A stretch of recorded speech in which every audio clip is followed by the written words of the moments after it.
अस्सलाम वालेकुम जी दोस्तों।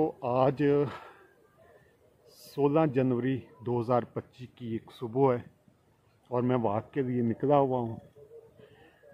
तो यहाँ अभी देखें कितनी ज़्यादा धुंध पड़ी हुई है।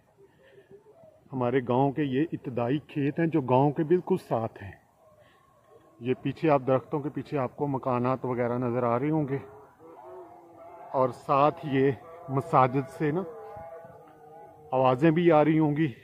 ये भी गांव का एक रवायती हुस्न है कि जुमेरात वाले दिन मस्जिद के लिए लोग, जो इमाम मस्जिद होते हैं, वो मस्जिद के लिए पैसे वगैरह इकट्ठे करते हैं। तो अभी वो अपील वगैरह कर रहे हैं। धुंध पड़ी हुई है चारों तरफ और ये दरमियान में पानी का, जिसे पंजाबी में कहता है, खाला है। तो यहाँ से नहरी पानी आता है जो खेतों को लगाया जाता है और काफ़ी ज़्यादा धुंध है, गहरी काफ़ी ज़्यादा है। धुंध में हालांकि वॉक तो नहीं करनी चाहिए, लेकिन गांव में जब मैं था तो वहाँ पर तो नहीं पड़ी हुई थी, लेकिन जब बाहर निकला तो वहाँ पर धुंध पड़ी हुई थी।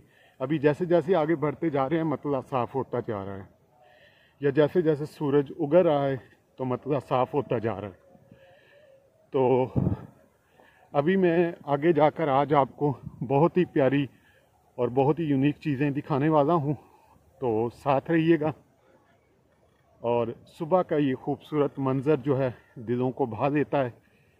सेहत बख्श रही है, सेहत और तंदुरुस्ती के लिए सुबह की वॉक ज़रूरी है। दोस्तों, जैसे जैसे मैं आगे जा रहा हूँ धुंध में इजाफा होता जा रहा है। आप देखें कितनी गहरी धुंध छाई हुई है। ये एक फैक्ट्री है जो गांव से बाहर है और यहाँ पर हमारे ये दरख्त जो सामने नज़र आ रहा है, इससे आगे एक सेम नाला है, वो उसका भी आज आपको विज़िट करवाता हूँ। और ये देखें चारों तरफ गहरी धुंध है जिसमें कुछ भी नहीं नज़र आ रहा। और अभी से मुझे ये गालबन क्योंकि ये इंडस्ट्रियल एरिया ने ना गांव के जो रवायती हुस्न है उसका को तबाह करके रख दिया है। हमारे गांव के आसपास भी इंडस्ट्रियल एरिया बहुत ज़्यादा हैं, तो जिस वजह से अभी मुझे उनकी जो वो गैस वगैरह छोड़ते हैं उनकी बदबू यहाँ तक महसूस हो रही है। तो इनको गांव की आबादियों से दूर होना चाहिए।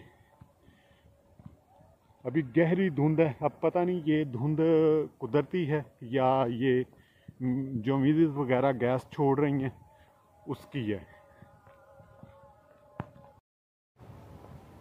अगर मुझे अंदाज़ा होता कि ये इतनी गहरी धुंध है तो मैं कभी भी वॉक के लिए ना निकलता। ये जो सड़क जिस पर मैं जा रहा हूँ ये हमारे गांव से दूसरे गांव के लिए निकल जाती है। उसका नंबर चक नंबर 93 है। ये समझ लें कि आज तो मैं फंस गया हूँ यहाँ पर गहरी धुंध में। तो मेरे जो दोस्त हैं वो भी निकले हुए हैं, लेकिन वो आज मुझसे पहले ज़रा निकला है, मैं थोड़ा लेट हो गया हूँ। तो अभी वो आगे देखते हैं कहाँ पर मुझे मिलते हैं। ये किसान हैं जिन्होंने यहाँ पर अपनी कुछ सब्जियाँ वगैरह और जानवरों का चारा वगैरह काश्त किया हुआ है यहाँ पे। और आहिस्ता आहिस्ता जैसे जैसे सूरज ऊपर आ रहा है तो धुंध जो है वो ख़त्म हो रही है। तो दोस्तों, जिस वक्त गहरी धुंध हो उस वक्त कोशिश किया करें वॉक ना किया करें। ये देखें, ये लहसुन इसे कहते हैं। लहसुन जो होता है ना, ये वहाँ यहाँ पर इसके किनारों पर मूलियाँ वगैरह लगाई हुई हैं किनारों पर। और मेरा ख्याल है ये मेरे दोस्त आगे से आ रहे हैं और ये मुझसे पहले निकल आए हैं। माशाल्लाह जी। मुदस्सर भाई हैं आगे, जाहद भाई और डॉक्टर अदरीस साहब, ये मुझसे पहले निकल आए थे जी। मैं आज लेट हो गया था, लेकिन फिर भी चलो मैं इनके साथ ही अपनी वॉक अभी ख़त्म करता हूँ यहाँ पे।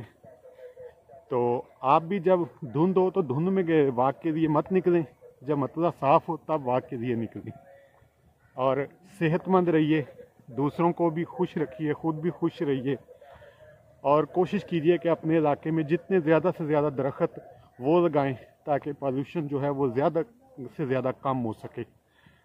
और अपने इलाके में जहाँ भी आप रहते हैं लोगों को भी दरख्त लगाने की तरगीब दें।